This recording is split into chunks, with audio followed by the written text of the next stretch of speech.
Hi! இன்னைக்கு இந்த mini விலாக்ல ஒரு ரெசிபி வீடியோ தான் நம்ம பார்க்க போறோம். பூரி, சப்பாத்திக்குலாம் உருளைக்கிழங்கு மசாலா பண்ணுவோம்ல, அது எல்லாருக்குமே ஃபேவரட்டா இருக்கும். இப்போ இந்த சீசன்ல கிடைக்கிற சக்கரவள்ளி கிழங்க வச்சு அதே மசாலா செஞ்சு சாப்பிட்டு பாருங்க. உங்களோட ஃபேவரட்டாவே ஆயிடும்.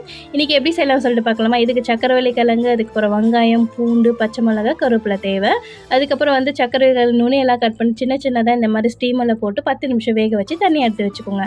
அதுக்கப்புறம் கடாய் வச்சுட்டு இதில் எண்ணெய் ஊற்றிட்டு இந்த கடுகு, சீரகம் ஆட் பண்ணிட்டு நல்லா பொரிஞ்சதுக்கப்புறம் பூண்டை சின்ன சின்னதாக நல்லா கட் பண்ணி வச்சுட்டு அதையும் ஆட் பண்ணிவிட்டு பச்சை மிளகா ஆட் பண்ணிவிட்டு வெங்காயம் ஆட் பண்ணிட்டு இதுக்கு வதங்கிறதுக்காக உப்பு ஆட் பண்ணிவிட்டு அதுக்கப்புறம் மஞ்சத்தூள் ஆட் பண்ணிக்கோங்க. இது நல்லா வேகட்டும். அதுக்குள்ளே சக்கரவள்ளி கிழங்கு வெந்துடும். அதை நல்லா தோலை உரிச்சிட்டு நல்லா ரஃப்பாக கட் பண்ணி வச்சுக்கோங்க. அதுக்கப்புறம் இது கூட ஆட் பண்ணிவிட்டு 1 டேபிள் ஸ்பூன் மிளகாத்தூள், 1 table spoon chicken masala add பண்ணிவிட்டு கொஞ்சமாக தண்ணி ஆட் பண்ணிவிட்டு இது நல்லா வெந்ததுக்கப்புறம் ஃபைனலாக பார்த்தீங்கன்னா கொத்தமல்லி தூவிட்டு இறக்கிட்டு சப்பாத்தி கூட டேஸ்ட் பண்ணி பார்க்கும்போது டேஸ்ட் வேறு மாதிரி இருந்தது.